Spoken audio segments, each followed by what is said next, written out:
Hey everyone, this is Matt Kamen, your host of Nonprofit on the Rocks, co-founder of Envision Consulting, a consulting company that is national, doing recruiting and strategy work for nonprofits with Ashley Watterson and me, both post-COVID. So I can't make any promises, Ashley. I don't know if you can, that our brain's working any better or worse than last time.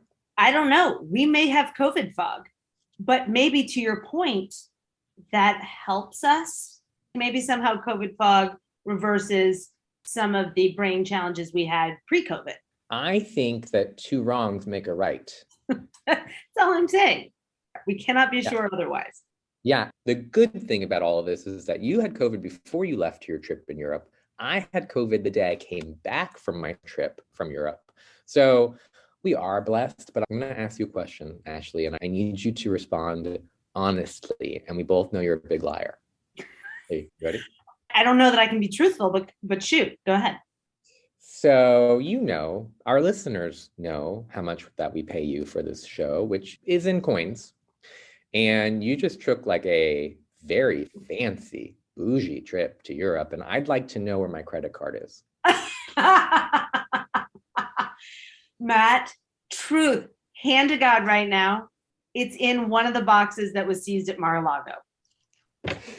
That's where my credit card is? Matt, I would love to give it back to you, but right now the FBI has it. Well, I just want to say that I'm going to dispute all the charges. And I hope you really enjoyed that trip to Europe because that's the last nice thing you're getting for a while. But Matt, I love Hermes. Don't make me give it back, Matt. It's the middle of summer, but I have a Canada Goose jacket I can't take off. It really does make the difference. That $500 extra. I'm telling you, there's something about those Canadian geese. Listen, I understand, but the answer is you have to give it back. I'm sorry. Fine. Here I thought it was sort of my bonus. You did get a bonus, actually, and I feel like now you don't appreciate it. I don't think we can count your free advice as the bonus, okay? That advice is what keeps this consulting company going, just so you know. We are a consulting company doing advice every day. That is true. The difference is Envision's clients get it regarding their work. You give it to me regarding my appearance. So I feel it's a little different. So now that you and I are both back from our trip to Europe and both completely out of practice, how do you think that this intro is going so far? I feel like it's going about as well as one can expect when they're still jet lagged. By the way, confession, I thought until maybe last week that it was jet lag. That's ridiculous, Ashley. You're the editor of this show and you don't even know jet lag? And as the editor, I will likely take that part out. That admission will never see the light of day. Actually, I have a bigger question, Ashley, and here's the final question before we do go into our show. With all of my honesty and the crap talking that you do to me on a regular basis, so the two of those combined, will we at Envision get new clients? As a result of our crap talking, will we get clients out of this? Will we lose clients out of this? I don't know, Matt. I like to think people appreciate humor, but that's just me. I mean, I certainly do. So I guess we'll find out. So on that note, can you tell us, Ashley, about the fact that I take 2 showers a day and why Erin Huber Rosen would not like that? Yes, Erin Huber Rosen, who is our guest on today's show, is the founder of Drink Local, Drink Tap, which is sort of a misnomer for what her organization really does. I mean, they are in Uganda doing tons of work on bringing clean water there. She's got education programs here in the United States. She's just one of those people, Matt, that makes you and I just look like absolute schlubs because she's literally out there doing her part to save the world. She is doing her part to save the world and water. And the question is, though, if she knew I took 2 showers a day, would she have still agreed to be on this show? I mean, I think you were smart not to tell her that when you were setting up the interview, like waiting until you were in the interview to drop that on her, because there is a good chance that she would have said, peace out. And then when you went on to tell her how much you like single-use plastic and how you've replanted your front yard with almond trees and pomegranate trees, right? Listen, almonds do make a lot of money, and pomegranate juice is real expensive. And I do all of that to give back to the community. So I don't appreciate that. I'm not the best when it comes to nature, but at the same time, I am so impressed with this mission, with this cause, with Erin. Water really is one of those things that I think we all take for granted and don't understand that at one time, any day, you turn on that tap and there's no water. So it is really, really important for us to realize that, but also to realize a lot of people in the world actually don't have water. And so we do take it for granted. You're absolutely right. I think it's something we take for granted. But you know what? Erin doesn't take it for granted, and she understands just the sanctity and the importance of water. All right. On that note, Ashley, should we let them listen to our friend Erin? Absolutely.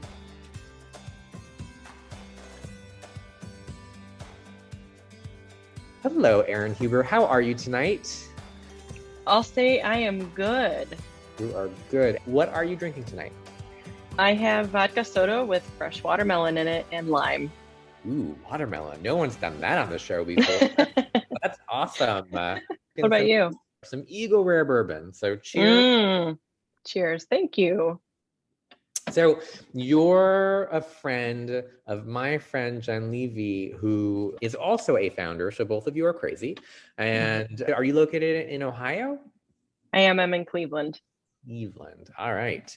So all I know about Ohio is that you've got really phenomenal Grater's ice cream. Those are the things that I know. Okay. We have a lot of great ice cream, breweries, and 20% of the world's fresh water right here.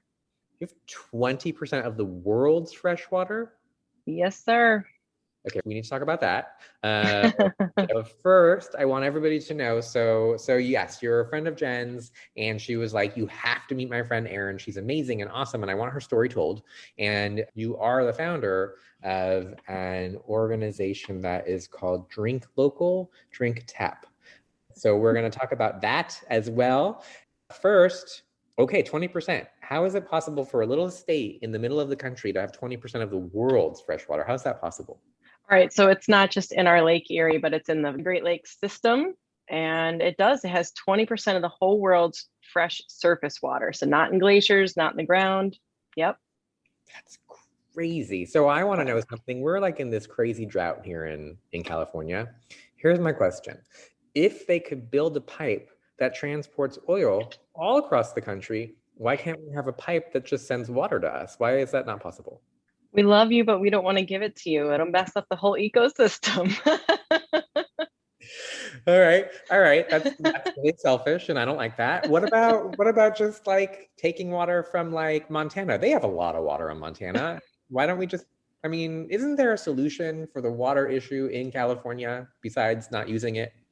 Yeah, of course. There's technology, but you have to have the political will and the people willing to invest up front to make it all happen, to make the conservation happen, the water recycling. It's got to happen at scale. Yeah. So I'm assuming you know that Jen takes like a 30-second shower every day. Like that's it. Oh yeah. Yeah. And are you the same way as her? Like if I happen to drink like a plastic water bottle, would you also be so pissed at me that Jen is? Of course. Yeah. And you know, I know about Jen's showers because she stayed with me for a month in Uganda and Africa. And I know she is very good at water conservation. Except when she goes to a state with a lot of water. And then she's like gloriously taking like a 5. All right. First of all, tell us a little bit about your charity and what it is that you guys do. Sure. So I founded this organization in 2010, and we focus on water education and water equity issues. So in our educational programming, we work in schools, which is how I met Jen. She started volunteering for us and started doing that and helped us develop the program. And then globally and locally here in Greater Cleveland, we do water equity work. So just making sure that all humans eventually have access to clean water. So why water? Why is water so important to you that you started your own nonprofit around it? I have a real problem with people suffering, and water connects a lot of our equity issues globally, education and girls and women and the elderly, and just so many different things are connected to having or not having clean water and sanitation. So I figured if I worked in water, I could help not only people, but I could also help the environment and reduce the suffering that the environment sees from us creating plastic pollution and other things. Right, like the plastic bottles that Jen. But like, I mean, it doesn't just happen. I mean, I also think water is really important. And, you know, we got rid of our grass at our house, and we have like, you know, native succulents, and like we really do our best. I do take 2 showers a day. I do. But other than that, but like why did water kind of like affect your life so much? So I grew up on Lake Erie, which is part of the Great Lakes here in North America. I grew up in Cleveland, and I had just since I was a kid a very strong connection to the lake. And when I started seeing pollution on the beaches, as I got older, a lot more plastic pollution, I started getting angry. And along that same line, during my teenage years, I got really angry about humans suffering in a variety of ways. I helped the homeless for a while. I did lots of different stuff, but I wanted to help people not suffer and my lake that I love not suffer. So it just eventually combined into a very short story, combined into Drink Local, Drink Tap. So I lived in the Middle East. We live in LA. We, I think, take water for granted. There's no question about it. And, you know, I think what was the city in South Africa where they literally were about to turn the water off because they had Cape Town. Great. And then all of a sudden now they have water again. Is that? Not exactly, but they're getting there. The different parts of the world, everybody has different problems, right? And especially when you layer climate change on top of everything, you have too much water, too little water, too dirty water. And that's how climate change expresses itself through water. So we all have different problems. So yours, like in California, might look a lot like rural sub-Saharan Africa, right? And the drought and the conservation. But I can take a long shower in Cleveland. So the question is, do you take a long shower in Cleveland? Compared to Jen? Yes. Compared to normal people? No. Oh, you'd be so mad at me. She's already so mad at me. So I get your connection to water, right? But that doesn't necessarily translate into starting and founding a nonprofit that has to do with water. What does your nonprofit do that there isn't another nonprofit that does the same thing, or that is so important that you are there? I love this question. So I did not start my own nonprofit right away. In 2009, our mayor in Cleveland had the sustainability summit, and he wanted all Clevelanders to come together and talk about how to make Cleveland sustainable by the year 2019. And one of the groups that kind of ended up forming out of this 3-day summit was a water group. I ended up in that. And, you know, 60 people, high energy, want to solve all the problems of our Great Lakes. And then all of a sudden it ended up being 5 people, and I was in grad school and other people have full-time jobs and families and blah, blah, blah. So we said, what can we tangibly do? And to protect our lake, we came up with this Drink Local, Drink Tap campaign, which accidentally became our name. And here we are in 2022. And we were encouraging people to use less single-use plastic. And then all of our other programming spun out from there. We do beach cleanups every month, a couple of months on Lake Erie, still to this day. We do school programming that teachers anywhere can use. And then fast forward, we also work internationally. That same year in 2010, when I was starting all of this, I met a teacher from Uganda. I was talking in her classroom about local and global water issues and equity issues and quality issues. And she said, oh, my kids are writing pen pal letters to kids in Uganda where I'm from. I said, what are they saying? She said, they have no water, no parents, no shoes, no clothes, no books, da, da, da, da. And I was like, okay, well, I need to help. I heard about a problem and I need to solve it. And that's just how I operate. So first of all, that's amazing, but I also have so many questions for you. Okay, so the first thing is you started a nonprofit that just all of a sudden became Drink Local, Drink Tap, which, you know, actually does, by the way, say exactly what it means. Like, the nice thing about your nonprofit, it does tell me exactly what you're trying to do. However, You're doing a lot of other things. So first of all, are you happy with your name, or should we all kind of think about, maybe we can make it a Twitter campaign, what we should rename you? Ooh, I am not happy with the name because I don't think it speaks to us as a whole. So I am open to ideas and campaigns and everything, and also the funding to make that all happen with branding. All right, well, the second part I can't help you with, but the first part I can. And by the way, Ashley's brain just exploded because now Ashley's like thinking to herself, "Ooh, I could do a Twitter campaign that like no one's going to listen to because I'm terrible at Twitter. I can do an Instagram page." We, Erin, are going to get suggestions of what to name your organization. So if not Drink Local, Drink Tap, which does say exactly what it is that you started this organization to do. First, let's go to Uganda. So what are you doing out there? What is your organization doing there? So we're solving water and sanitation equity issues immediately. So that human right to water, we're making sure that people can realize that. So we are drilling deep wells. We are building massive rainwater harvesting systems to collect rainwater and pipe it at schools and in villages. We're building latrines. We're building bathing areas for little girls so they can wash during their time of the month. So we're doing everything water, sanitation, hygiene, mostly at rural schools, but it also benefits the broader community.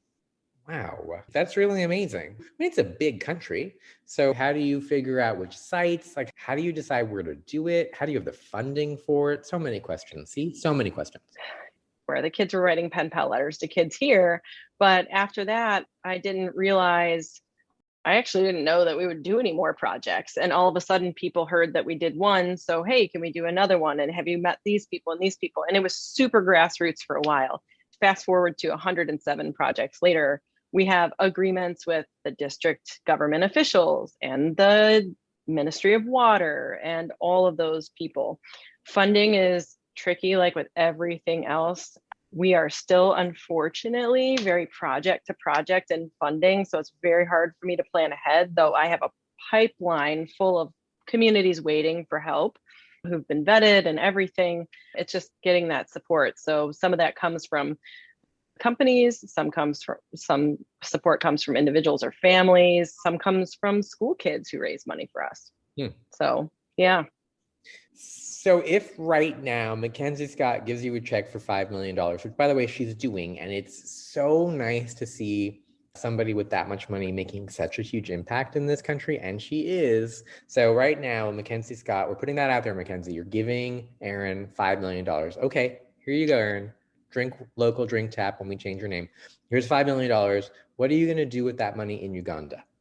My first phase would be to reach my goal of helping 100,000 people get access to clean water. And I would also mesh in their sanitation and toilets. Right away, those are two things I would want to solve. And that would only be probably using like $2 million.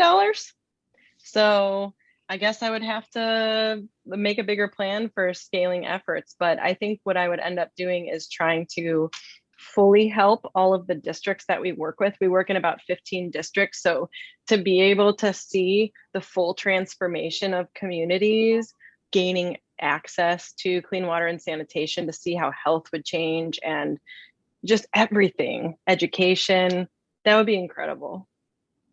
So I'm going to ask you a really stupid question. So, because I'm confused. So you said access to clean water, but is Uganda in a drought kind of like we are, or do they have like a plethora of water that rains there? So Uganda is actually bordered to the south by Lake Victoria, which is the second largest freshwater lake in the whole world. Stark difference is they don't have infrastructure. So we are in the business of infrastructure, in rural infrastructure, and the rural people will never get connected.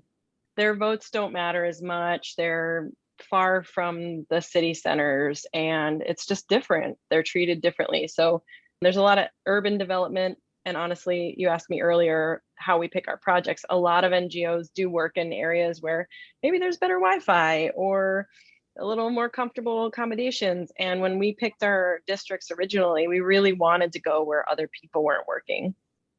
And so although the nonprofit world can be super saturated, and it is, I think the work that we're doing stands out. We have a lot of different components to our special sauce, making our projects awesome. But then also, I think the intentional move to work in areas where other people aren't, we can make a huge impact. That absolutely answers my question. But again, if the lake is the second largest lake in the world, and there isn't the infrastructure to move that water to folks who need it, if they had the infrastructure, they'd be fine with water. It wouldn't be kind of like here in California. I mean, there's enough water to support everybody who needs it in Uganda if they had the infrastructure. Is that what you're saying?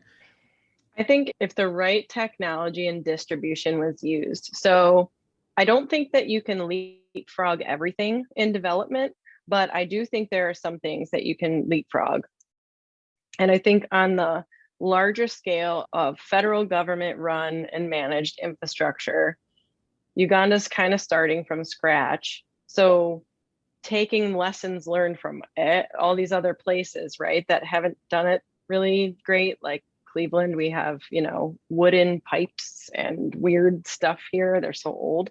I think that there's a way to do it where water recycling could be done really well, like in Israel. I think water conservation could be done really well. And I think, climate change is always there and it's going to be here and it's unpredictable. And so that's a layer that we don't know how to plan for. But I think I see a lot happening in Uganda with like disappearing wetlands and everything that could really keep the lake health the way it should be for sustainability. So there's a lot of things at play. Okay. So that's actually nice to hear. At least they have the water. It's just the infrastructure. So Mackenzie's going to give you a check for $5 million, and you're going to be able to use that money to actually deliver water to people who need it. Right. So what this means is that we need to now think of a name for your nonprofit that incorporates what you're doing there. And if you got more money, are there other countries that you would go to, or at least, like other places that you would want to expand to? I don't think so. I think that there's enough work in Uganda for my lifetime. And what I've learned about working with communities and making sustainable development actually happen and actually be sustained, you have to take it slow. You have to build relationships. You have to build trust and move with culture. And there's so much there's so much people stuff that goes into it that if I think about drink local, drink tap being spread to even more than one country, it just dilutes part of our special sauce of being experts in Uganda. Okay, that's fair. Yeah.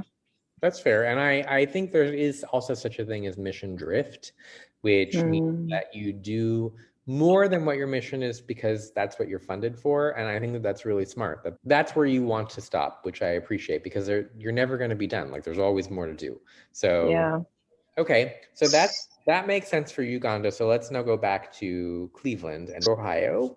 The mission of Drink Local, Drink Tap, which I understand how it started. What else are you doing now? Our educational programming is our big thing, not only in schools, but in the community. And so the way that we do a lot of community education, it starts at the beach. So if people come to volunteer, we start to educate them about single-use plastic pollution and other things, and start to also build a connection with the lake so that they care about it over time. And so there's that kind of grassrootsy stuff happening in the community.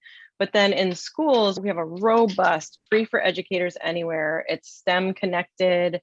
We send physical educators to classrooms in Northeast Ohio. We have documentaries. We have a book now that we publish that teaches a young person how to make an action plan to impact any problem they care about.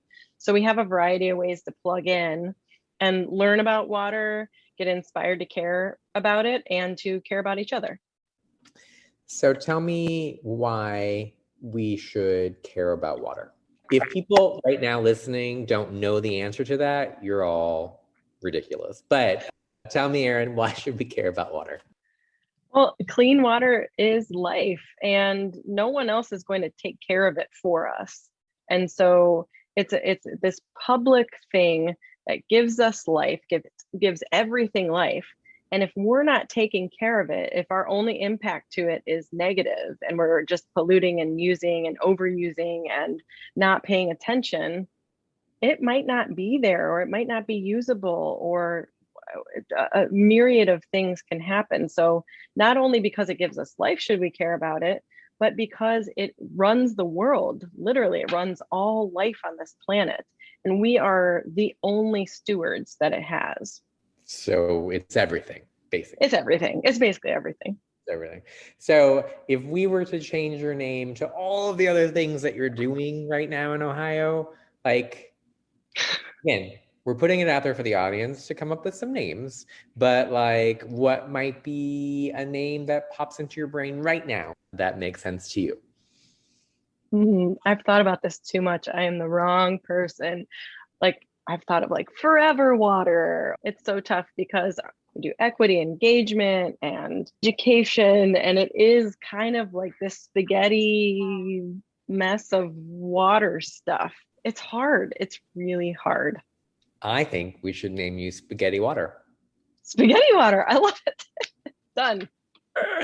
All right, so we're putting it out there right now for the audience who's listening to this, which is my parents and Ashley's mom, that if you think of a name that is all encompassing, right, with water education and the fact that there is a program in Ohio and Uganda, somehow bring it together. Let's figure out something and at least give Erin some options. Although, as we all know, changing a name means changing a brand, means a lot of money. But first, we're going to get you excited about a name. Then we'll take it from there. Okay, so I'm going to be selfish because I live in LA.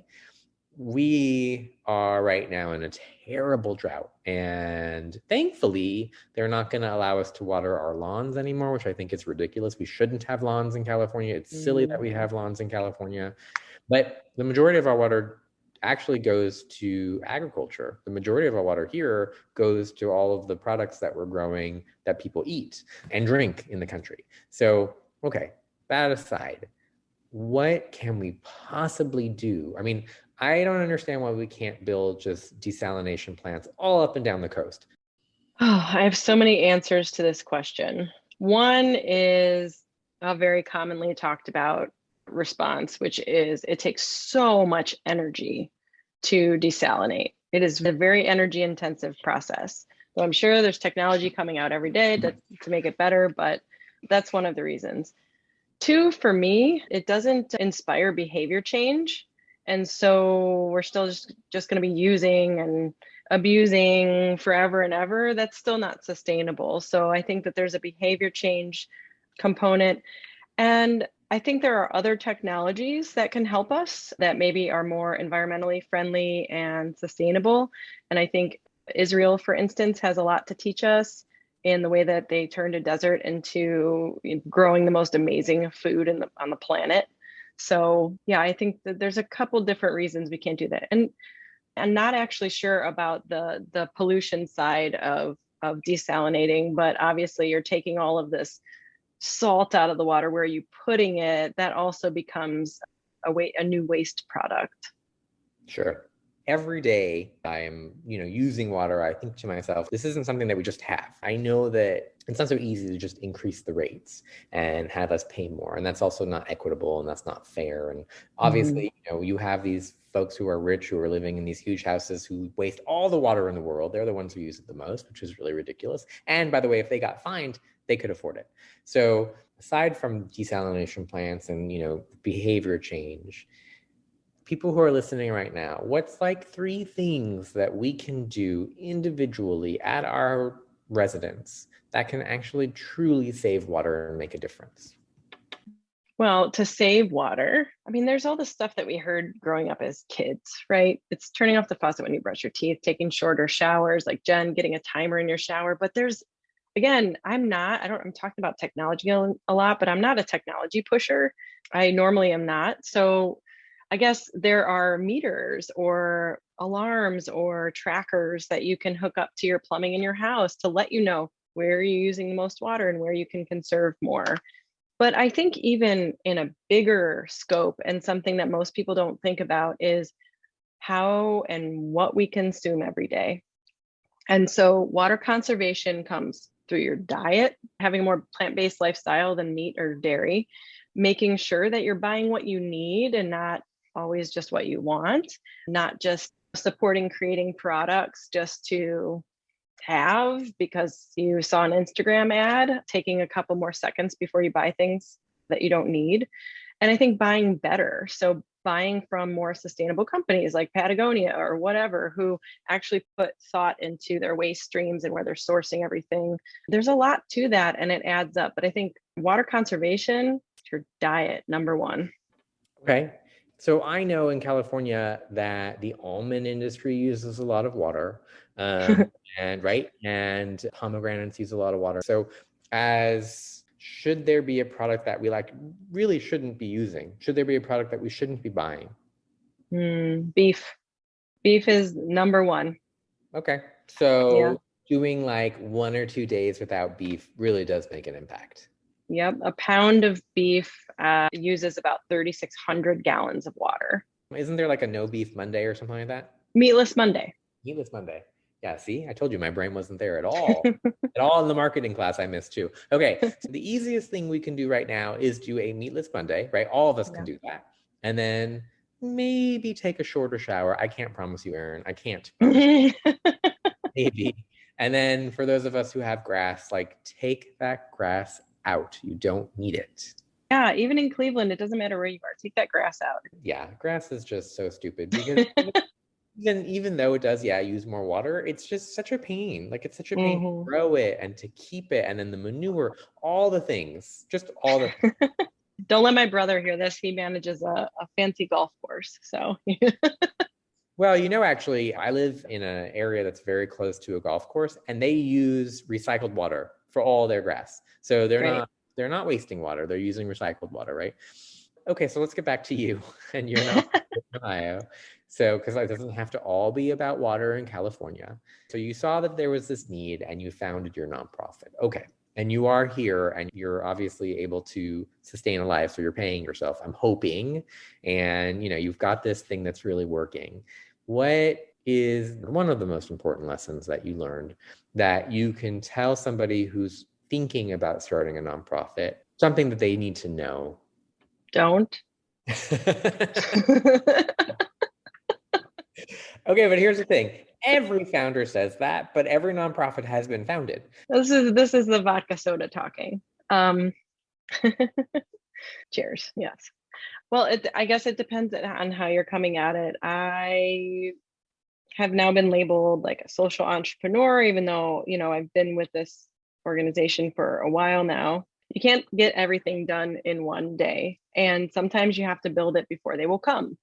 And I did a lot of building it before they will come, before the funders will come, before the army of the engaged will come. And it's not easy. And you'll have a lot of haters along the way. And it's not easy to shake them, especially when you have no money, you're living at poverty level, trying to start a nonprofit, and you're not sure what the hell you're doing. So I would say just keep building your team and try to not hate the haters, listen to the haters, but don't take it to heart. Okay, but how did you get past that? I mean, you're starting this thing, you're creating this new baby, you're putting your whole life, your savings, everything into it. You're not getting paid. And then you have these dicks out there who are haters. So how do you not listen to that noise?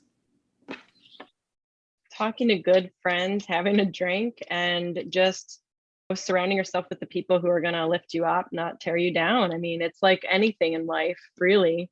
People to this day, now they're seeing this as successful over a decade down the road. And they're like, I don't know how you did it. You just followed your dream and you just did it. And so many of us want to do it. And you just went and did it. I'm like, I didn't just go and do it. I mean, it was hard. I almost gave up 5 million times. And you don't get past the haters, but you surround yourself by enough good people that they help you suffer through it. So how long did it take you to get to the point where you said, okay, I've made it. This is a real nonprofit. I don't have to worry about it, right? We always have to worry about the bottom line and fundraising, whatever. But at what point, how many years in until you were like, yes, we've made it. I think it was when we got our first really big donation. And those, right, big donations change size as you change size. So a big donation in 2010 is not anymore. But I think, we had somebody give us a big enough donation where we could do some planning ahead. And that made us get into a groove of having a line of projects happening in Uganda, hiring someone for the Wave Maker program. I had people, I had people doing stuff besides me. And that's when I started to really feel it. And I think the next step was probably 2019 when we were just about hitting that $500,000 mark for the first time. We're still pretty small, but we're, almost hitting the $500,000 mark, and things are going, and I always stressed out about fundraising every single day of my life, but not as stressed, right? I took the extra lunch meetings and I did the extra mentoring for somebody. And I started doing those things and opening myself up a little bit instead of just grinding. Are you proud of yourself? I mean, are you were happy with what you did? So right now, 10 years ago, we opened our first project in Uganda. And it's not easy to work there. And it's not easy to do sustainable projects. And 100% of our projects are fully functioning. We monitor them long term. And I'm very proud of all the specialness that goes into what we do there. I think it was when I realized that we were opening our 100th project. And when I saw that 100, like 1 to 100, I didn't even know we would build the first one. And then it turned into 2, and then 5, and then 15. And just to think 100, it's not even real. And I like to pat myself on the back, but I don't make time for it. I did think about it a little bit on my birthday. I turned 40 and thinking, oh my gosh, I spent my entire 30s building 107 projects in Africa and building out this school programming in the US. But I don't know, there's something about it that just doesn't sink in. I tell everybody who's a founder that, like, you're crazy, right? And you're crazy. You are crazy. But also, you are changing the world, right? Like, if it weren't for you, I wouldn't have a job, first of all. There wouldn't be homeless shelters. There wouldn't be hospitals. There wouldn't be places for developmentally disabled. Like, it wouldn't exist. And so you did that. You did it. You came up with this idea and you did it. And how? I am stubborn. That's how it happened. I see a problem I want to solve and I solve it, and I won't stop until it's solved. And I'm finally getting to like a healthier balance with that right now, because I know the world water crisis probably will never be solved, but I can still chip away at helping people and making sure people don't die. And I can still chip away at helping young people think outside of themselves and care about the world around them and care about how their actions impact it. I've just started to realize, like, a lot of the problems that we're working on will never truly go away, but I couldn't live my life without acting to try to solve them. And I know right now we've helped 40,000 people in Uganda get safe water, 15,000 people have sanitation. We've reached 18,000 kids in the US with our school programming. That's a lot of people that won't be the same ever again, or maybe it saved their life. yeah, and you did that, right? Somehow. And knowing that, and there's always going to be more. And truly, if you're going to be a strong founder and a good founder, you're never satisfied. And you truly will never, like, pat yourself on the back, because there's more to do, right? Tell me, speaking to somebody who wants to be a founder, like, should they truly do it? Like, should they do it? Are you happy? When you're a founder, it enters every facet of your life. It really has to be your vocation, your purpose, your everything. So, like, I am Drink Local, Drink Tap. In Cleveland, I am the water girl. So you become this thing, even though Erin, I'm a bunch of other things. Nobody knows that. You become the thing that you build. And I've thought about for a while, am I okay with that?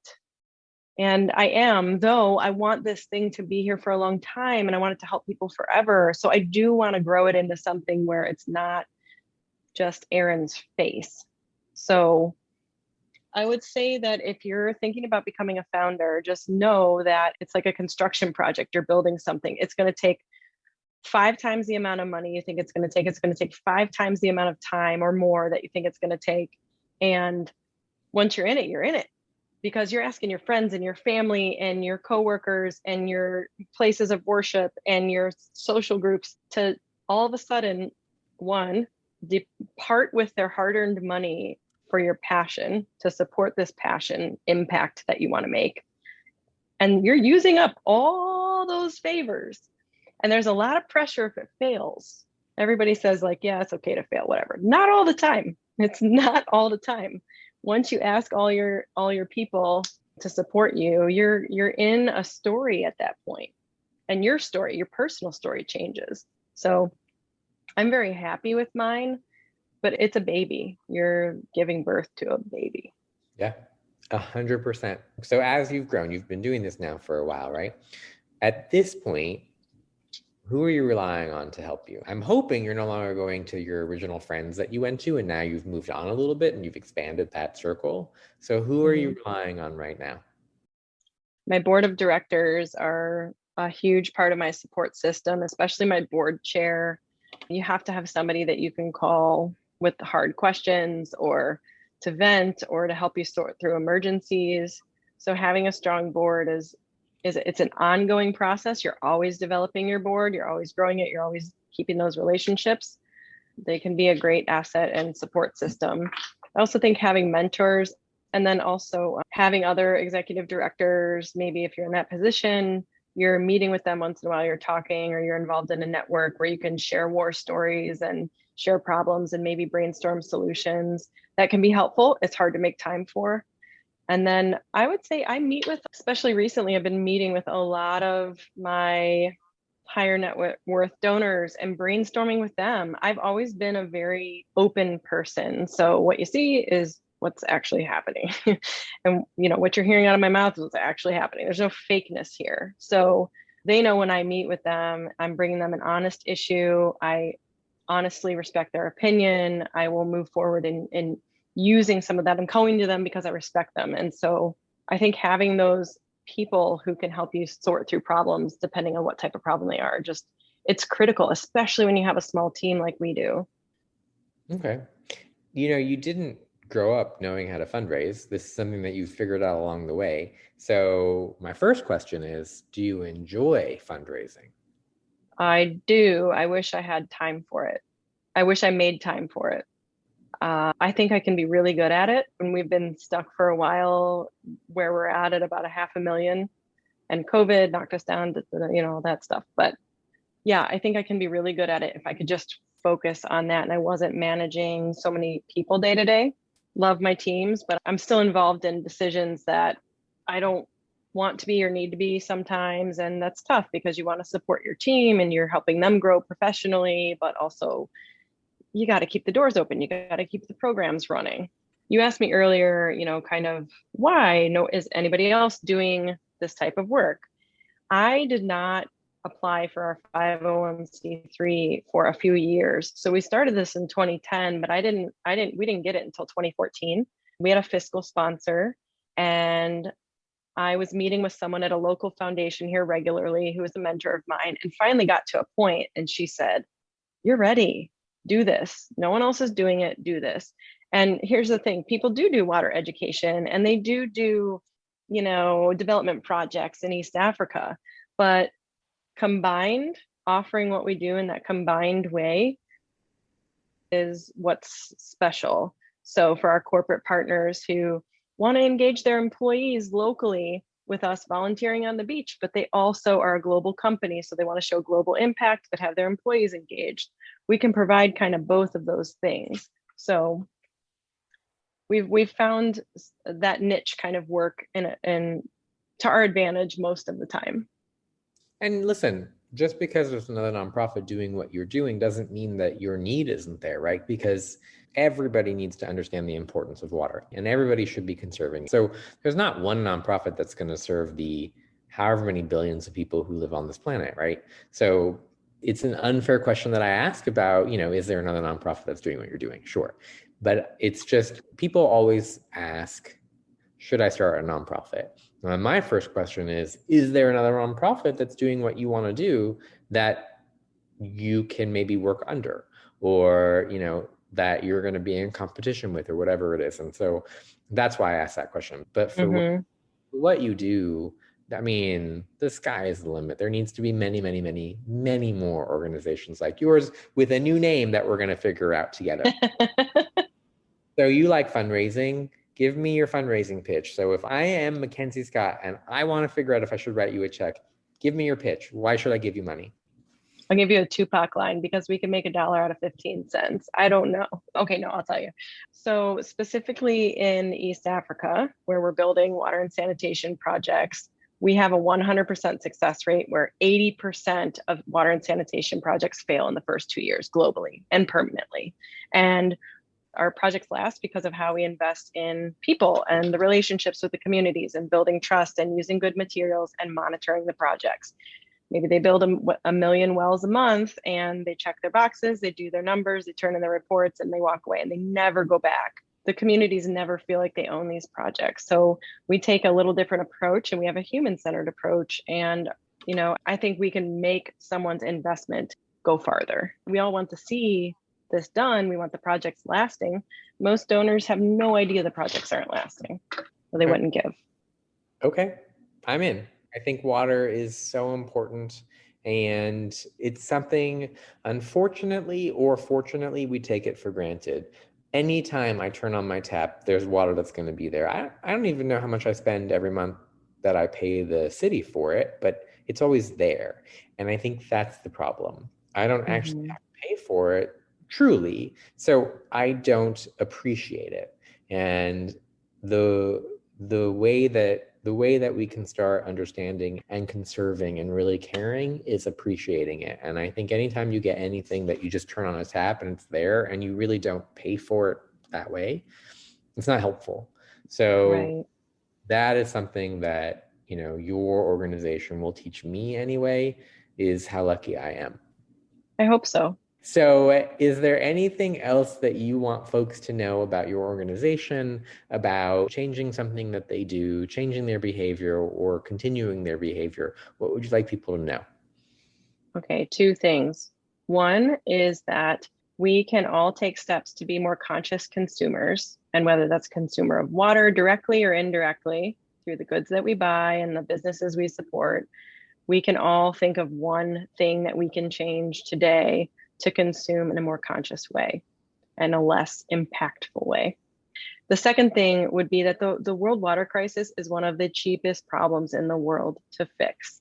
And so it doesn't matter if you have $5 or $500 million. There is something that you can do to help impact it so that people don't have to suffer in the world. So you don't have to be Elon Musk to solve the world water crisis. You can do that no matter what your pocketbook looks like. So don't feel like you can't engage in bigger issues. I mean, you just, every day you must wake up and be like, the sky is the limit. There's so much more to do. I'm so happy not to be running a nonprofit anymore because like it's never ending. No. Okay, so folks who are listening, aside from a check, what do you want? What would help you that somebody can do? Do you want board members? Do you want people to, you know, start a chapter in their city? Like what would help you from folks who are listening? One, if you have school-aged young people in your family or community, invite us to Zoom with them. Invite me to Zoom with them when I'm in Africa. Invite us to Zoom with them from Cleveland. We can do that now. We know we can do that. I would love to inspire the young people in your life to care about water and each other. I think the second thing would be to, you know, consider maybe foregoing a birthday gift or a holiday gift here and there to have your family help fund a well. It's not expensive to help a village. And so there's ways to give back that might be meaningful for you and your family. And then always volunteering, expertise, mentoring, especially I am always looking for mentoring and help at my level because I am also trying to develop. No one taught me how to fundraise. No one taught me how to run a nonprofit. I've figured it out with the support of others. And so if you have expertise that you'd be willing to share, I'm all ears. That's always helpful. I have one last question. Can I eat shrimp on Mondays? Sure. So meatless Monday, but I can have shrimp. That's what you're telling me. I can have shrimp. I'm not going to push any animal on you, but I would say stay away from the land-based animals. They are the most impactful on water. Okay, so you have my word that what you have done for me is I will do a meatless Monday, but I will have shrimp. By the way, Erin, that makes me a real bad Jew, like a real bad Jew. And I don't understand. You tell me why is shrimp not kosher? I think it has to do with the poop. I'm not really sure. It's not clean. No animal is clean. I know. I live with a man. I know that. Okay, so that begs the question, right? If your husband happens to listen to this show, and we all know spouses don't do anything to support us, so okay. Say that your husband is listening to this show, like I'm going to assume that he leaves like his clothes just around. Like he walks into the house and he puts the jacket somewhere and he puts his shoes somewhere and doesn't put them away, right? Like he doesn't do that. So all of the husbands that are listening out there, put your clothes in the closet where they belong, right? It's also good for conserving your marriage. Yes. Agreed. And maybe like do the dishes after you've had the meal and not just stick them on the counter, but like, wait, here's my question now. Water. Mm-hmm. So what do you think about a dishwasher? Use it. Okay. Erin, we've learned some things. First of all, we've saved marriages. We've said to the Jews that they should eat shrimp and and no cow on Monday. So if nothing else, I got that out of it. That's great. I'm glad you got those very important points. So where can our listeners find you online to write you a big check? DrinkLocalDrinkTap.org. For today, until we change your name. Exactly.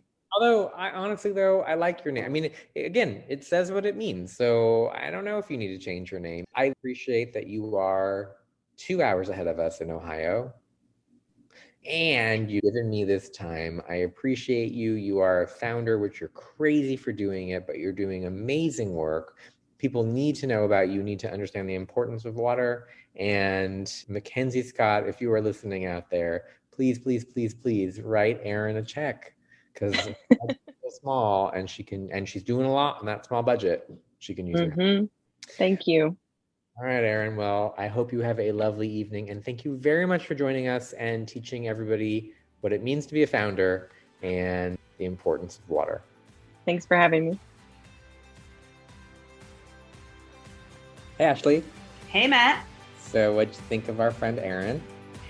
I mean, Erin is truly a badass do-gooder, Matt. We toyed around with that being the name of our show, and for good reason, because all the people that we interview really are badass do-gooders. But Erin is seriously, like every single day, she is out there fighting the good fight for us, for people in Uganda, literally for the world. And it's just remarkable. I don't know, Ashley, if the people that we interview listen to our show. What do you think? Do you think that they listen to the show afterwards or no? Erin is literally saving the world. Does she have time to listen to Nonprofit on the Rocks? I mean, maybe she puts those earbuds in and listens while she's, I don't know, what is she doing? Drilling for water in Uganda? I'm just saying she could listen to the show on the airplane. But if she does listen to this show, I appreciate everything that you do, Erin, and am doing my best to stop wasting water. On that note, tell us, if you would, what do we have coming up? Our next podcast, I love this woman. Her name is Tamika Farr. She is the CEO of Pathways LA, working with working families and education and kids. It is a really phenomenal place that if you don't know about, you will learn all about in our next podcast. Awesome. I can't wait to listen to it, and I hope everyone tunes in. And in the meantime, they can find us on all of our social media platforms and on YouTube, or at our website, envisionnonprofit.com.